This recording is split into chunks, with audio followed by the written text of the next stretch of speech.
If you've been following the war in Ukraine over the last year, you've probably heard some snippets of Russia's narrative that we're locked in an existential conflict with a country run by Nazis. But wait, isn't President Zelensky Jewish? And wasn't this supposed to be about NATO? How does one arrive at that worldview? And what is this war actually about for Russia? Welcome to another episode of the Bear Market Brief. I'm your host, Aaron. Today we're going to focus on cultural and historical memory in Russia, narratives about the war, and how support, or at least assent for the war, is generated. Joining to help explain is Jade McGlynn. Jade McGlynn is a research fellow at the Department of War Studies, King's College London. She's the author of a very new book called Russia's War. I'm including a link in the description, as well as the forthcoming Memory Makers. Her research focuses on Russia's war on Ukraine since 2014, as well as Russian state-society relations, propaganda, and memory politics. Prior to joining King's College, Jade held academic research positions and lectureships at Middlebury College and the University of Oxford. Before we begin, just a quick note that you're going to hear some of the propagandized narrative in this episode, and I hope it's clear that we are not endorsing that viewpoint, just discussing it. And with that said, let's get started. Jade, welcome to the Bear Market Brief. Thanks for coming by today. Thank you so much for having me. So let's start before we jump into today's very interesting subject matter. Tell me a little bit about your research focuses these days and a book you just wrote, Russia's War. So my research focus for Russia's War and also for another book that's out in June, Memory Makers, in a way they're quite similar because since 2014, I've been very interested in just trying to understand sort of what is happening in terms of post-Soviet identity construction. So the different ways that people make sense of what it means to be Russian and what keeps Russia together, what unites Russia. But also, I suppose, the dynamics between that and particularly foreign policy. Although Russia's War, the book that's out on Friday, was written very quickly, in some ways, actually, I mean, it was being written since February 22nd, 2014, when Yanukovych fled. I mean, I suppose in terms of what the book looks at, it's about different perspectives on and attitudes towards the war in Russia. So the title has two meanings. It looks at why people back or approve the war and why maybe support isn't the right term. But it also looks at the narratives and the frames used to present the war and its many facets to Russians, and that includes the content that different audiences have chosen to engage with. So that's your infamous sort of television propaganda that we now see, unfortunately, on our Twitter feeds, but also the most popular uncensored Telegram channels. And I've been looking at how that shifted since the war began in 2014, but also since this second full-scale war began in 2022. And then, alongside that, there's, some sort of intellectual history and interviews to help to not make it so kind of data heavy. Well, excited to cover at least some of that ground today, so very keen to hear more. Let's jump straight in. Not too long ago, speaking of TV news clips on Twitter, I saw one that left me a little bit perplexed, you might say. In it, a host expressed outrage that Israel's foreign minister was visiting a Nazi state, including Ukraine's Jewish president, who also happens to be a Nazi. Now, I happen to be Jewish and a descendant of Holocaust survivors, and I thought I had a pretty good beat on who's a Nazi and who isn't. So am I misunderstanding something here? How do you reconcile that worldview? Where does that come from? Mm-hmm. I don't think the problem is you. I'll put it that way. You aren't misunderstanding what a Nazi is. The word Nazi, I think, in Russia today, it just has a completely different meaning. So we, as you've referenced there, we all know about the Kremlin's claims of denazification, that they're fighting Nazis in Kiev, and we know how absurd they sound, at least to Western ears, when used to talk about a country with a democratically elected Jewish president. But if you immerse yourself in the Russian narrative, it actually does make sense. So in the sort of, and when I say Russian here, I'm just talking about the mainstream view that has some popular buy-in and that is promoted by officials. So, in this view, the Russian soldiers spilt blood for European lands. They liberated Europe fighting fascism, under the guise of the Soviet Union, which is often nationalized now to just Russia. And therefore, they have a right to at least some of that land and at least to a buffer zone. And what you see here is in this way that the anti fascism of the war, of the Second World War, of the Great Patriotic War, it then begins to merge into one with a more generalized and imperialist sense of ownership over and right to other people's countries, other countries' territories, that's clearly a central feature of Russia's invasion of Ukraine. And it's a sort of a retelling of the Great Patriotic War, where it's really focused on, it's completely de-ideologized, like much of Russia's memory, of Russian cultural memory about the Soviet Union. So you don't have any of the kind of communist or anti-fascist element.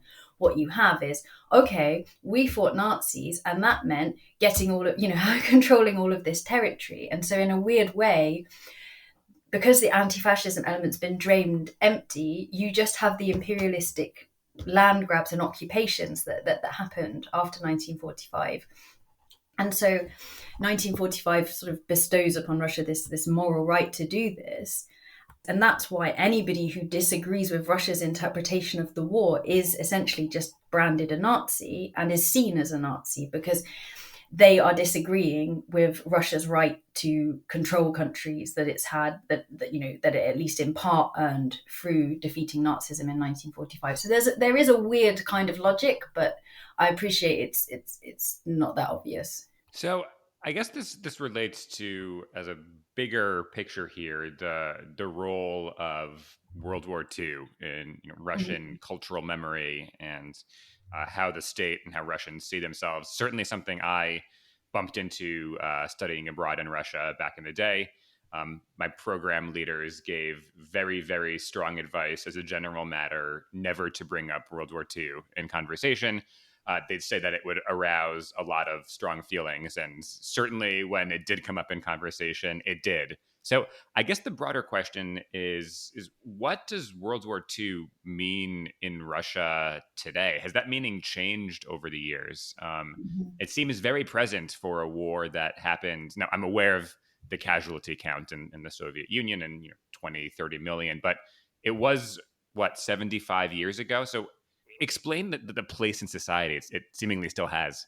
No, it's very true, and yes, nobody warned me of that, and I wish they had. I remember being at like a Borussia, I think it was Borussia Dortmund, or no, Bayern Munich and Chelsea match, and everybody was doing like Hitler's kaput signs in the bar when Bayern Munich lost, and I was like, what is going on? And clearly, I mean, perhaps you can't tell from looking at me, but I don't generally hang out in like bad bars or kind of football fug bars. But to come to a more kind of intellectual glance on things, one of the very few things that unites Russia, that unites post-Soviet Russia, is, as a nation, that means that Russians belong together, really is the memory and the pride in the Great Patriotic War.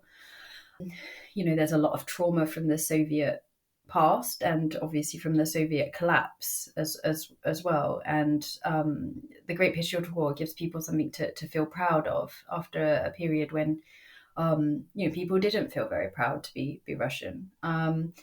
And the first thing to note, of course, is probably for your listeners, is that I'm referring to the Great Patriotic War, not World War II. So unlike World War II, the Great Patriotic War starts in 1941, conveniently avoiding the Molotov-Ribbentrop Pact. And there's little space in the official narrative, but also in the popular narrative, for any discussion of the disastrous retreats, for example, in summer 1941. But of course, there's lots for the heroic defense of Moscow and Stalingrad as this epic turning point. And then naturally, what Russians call the liberation of Eastern Europe from 1944 through 1945. There's very little mention of the West, and I have to say the same is obviously completely true of the UK and the US narratives. So, this is not to pick on Russia. Only thing that's really discussed, and Putin makes a lot of references to this in his 2020 essay on the causes and origins, I think, of World War II. So the references to the West are just that they tried to bleed Russia dry by delaying the opening of a second front, and also to suggest that the US and the UK were actually, on the verge of making a secret pact with Nazi Germany to attack Russia. And this features in very popular kind of Brezhnev era spy dramas. But this theory, this kind of mythical betrayal, and it also features in current kind of popular films, and it's generally quite believed, maybe not as a fact, but as a sort of broader truth that you can't trust the West. The West are going to just kind of try and screw over Russia like they tried to screw over the Soviet Union, and eventually did screw it over by destroying it in this kind of official history.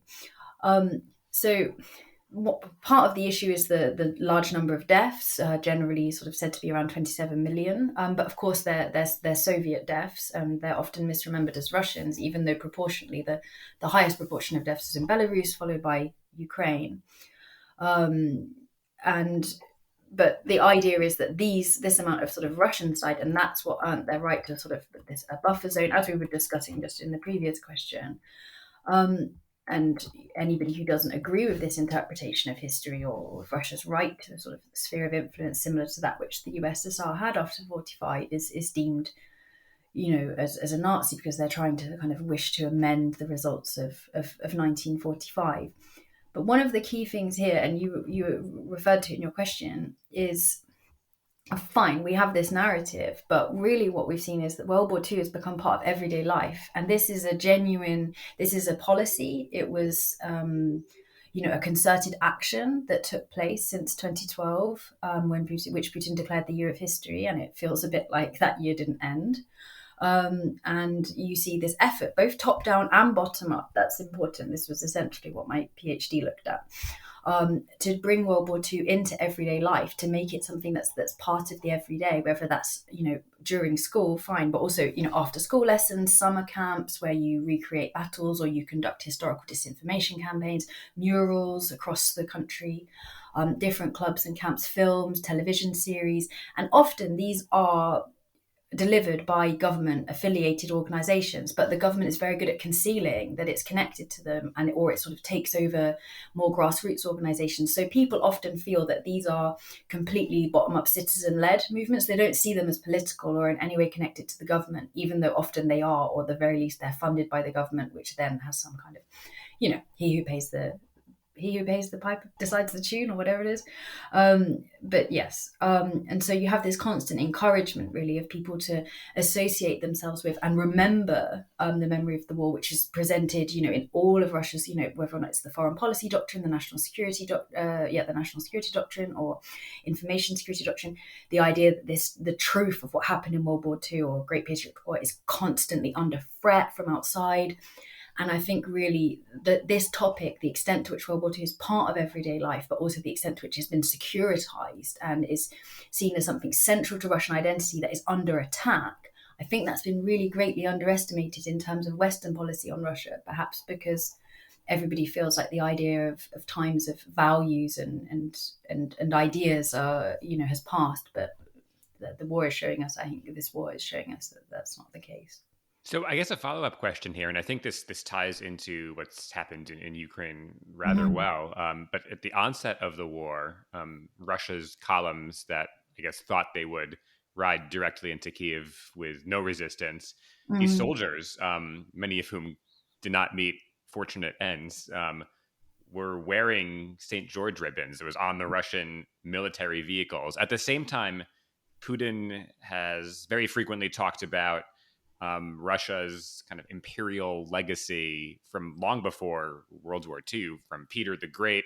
These lands were ours before. So is this about a buffer zone? Is this about the Russian Empire? Is this about something else entirely? Is there a clear narrative for what this war is actually over in Russia? I think there is at least a clear reasoning. So if I answer the second part of your question first, and then we'll come back to the St. George ribbons, which is that Russia, the way that this particular type of post-Soviet Russian identity has been constructed, like the answer to the question of why is Russia a nation and why do Russians belong together, is dependent on the subjugation of Ukraine, not necessarily in the form we're seeing. Political subjugation would have been fine, what sort of the situation in 2012, for example, of Yanukovych. And there are different reasons why it has come to this. But broadly, that idea that without Ukraine, the understanding of Russia, which is broadly as Russia as a great power that has its own special path, that has a mission, and that needs a strong state, and a different path to that of the West, that doesn't really function without controlling Ukraine, Why not? because the entire myth of Russian history starts from the idea that Russia is the inheritor of Kiev and Rus. So if it's Ukraine that if it's not the inheritor of Kiev and Rus, then the idea that it's this great power of a legacy. I mean, this is going back now. This is going back a bit, but obviously, if Ivan III, claiming that he has a right to Novgorod, he has a right to increase Moscow's lands because he is the heir to Kiev and Rus because of Grand Prince Volodymyr of Vladimir in the Russian rendering. And so, although it sounds like, okay, but this is just some really niche historiographical debate, it really isn't. It gets to the core of it, because if Russia is the heir to Kiev and Rus, of course, it is also kind of controls. It should also control Ukraine. It should also be this leader of the free Eastern Slavic nations. And what you have with World War II, in some ways, is almost a mirroring of this concept where, because World War II, Russia was almost, I suppose, born, if we can talk about a country like that, was born with this right, or inherited this right. And we also see it with the language around Russia as a third Rome. But it sort of had this right from early on to control other lands, to be special. But with World War II, it really asserted its moral right as well. So it didn't just have this historical right, this innate, essential right, but it also has earned it. So it's like a double sort of reinforce. And I imagine the need to reinforce it all the time probably stems from the insecurity that actually there isn't much that keeps Russia together as a nation, and the failure obviously to come up with institutions and a form of civic identity since the fall of the Soviet Union that would make for a healthier nation building process. There's always time. But yeah, so that's what the point of history is. I mean, in general, the history, with the exception of Kiev and Rus and World War II, generally the history doesn't matter that much, provided it can be used to support these key ideas of Russia needs a strong state, i.e. Putin needs to stay in power, or Putin's people need to stay in power. Russia has a special path, i.e. don't be getting any ideas about democracy or liberalism. We don't have to be like the West. We shouldn't be like the West. And Russia is a great power with this mission in the world, i.e. Russia should pursue an incredibly aggressive foreign policy. Yeah, so boiling it down, is the essential argument here that the existence of Ukraine is a sort of ideological threat to Russia? In a weird way, it actually is a sort of existential threat. I mean, I don't think most Russians see it as an existential threat at all, as opposed to Ukrainians, who obviously do, because it literally is an existential threat. It's a threat to Ukraine's existence. And it's been very much described as that by Russian leaders and propagandists. But in a weird way, it kind of is a threat, because if Ukraine is the heir to Kiev and Rus, then, I mean, okay, what sort of great power can't take Kharkiv, can't take a city that's 40 kilometers? What sort of, cultural messianic power can't convince Russian speakers, many of whom are ethnically Russian, whatever the hell that means, in the context of Ukraine, that they should join in some sort of cultural communion with Russia? What sort of great power is that can't achieve these things? So there's that element, that kind of more day-to-day element. But also, to go back to the history, I mean, the idea is that there is this historical essence of Russia, and Putin all the time is talking about these 1,000 years of history, 1,000 years of Russian history, the continuity of it. And that's why there's so much shade thrown at Lenin and the Bolsheviks, and anyone who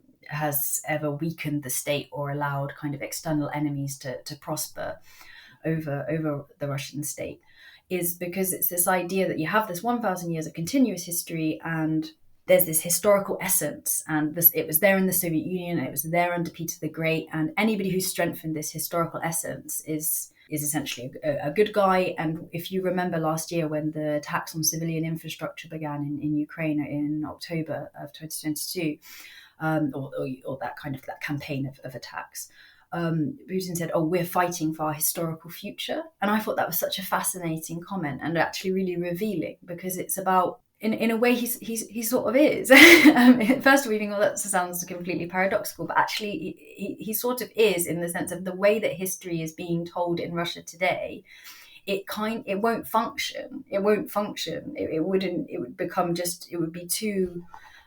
It would be challenged too much by empirical reality if they weren't able to win and to ultimately control Ukraine. So it's a battle for identity. There's only space for one conception of one of the current conceptions of Russian and of Ukrainian identity to exist. And I have to say, I hope Ukrainian identity wins. Yeah, I think one of the ironies about all of this is, having talked to numerous Ukrainians about the war, Kievan Rus has not come up once. I don't think Ukraine has, interest in history, sure, but has this kind of historical view or claim to being a great power. I think it's mostly focused on, hey, we just want to exist. This is this is where we are. To be honest. So let's pivot a little bit to something you had talked about in the beginning of this episode and the book you read, kind of Russian, if not support for war, assent to war. You said support wasn't the right word. Why do you say that? Yeah, so I understand Russian, sort of what we call support for the war. I don't understand it as support so much as like an acquiescence. So if you allow me to kind of geek out just slightly. Please do. Okay, good. Let's go. No, the model I used is the spectrum of allies. So the original spectrum, like to understand this. So the original spectrum of allies comprises active support, passive support, neutral, passive opposition, and then active opposition. And pressure groups and political parties use this, and they work on the assumption, or some do, that movements won't win really by overpowering the active opposition. So if you're like a green organization that wants to stop all kind of drilling for oil, you're not going to win Shell over. Just leave Shell. There's no point wasting your time.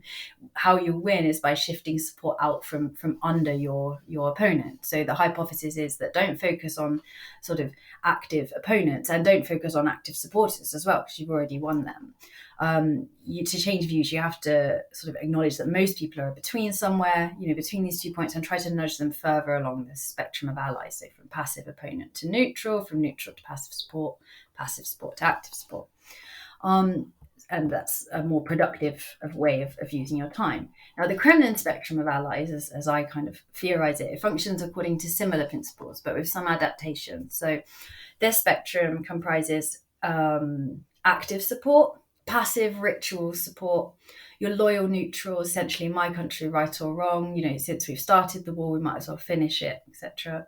Your apathetic types, what might maybe don't like the war, perhaps in a democratic country would even sort of protest, or certainly would moan more actively about it, but feel like they can't do anything. And then your active opposition. So clearly, notably in this version, that the Kremlin doesn't just ignore the active opposition, it's set out to destroy it in a range of horrific ways. But then they try to nudge the apathetic more into a loyal neutrality, that sense of my country, right or wrong. And, sanctions help with this a bit, that sense of, well, I didn't really like the war, though I couldn't do anything about it. But now the West is, doing X, Y, Z against us, and all of this Russophobia, why should I want my country to be defeated, etc., etc.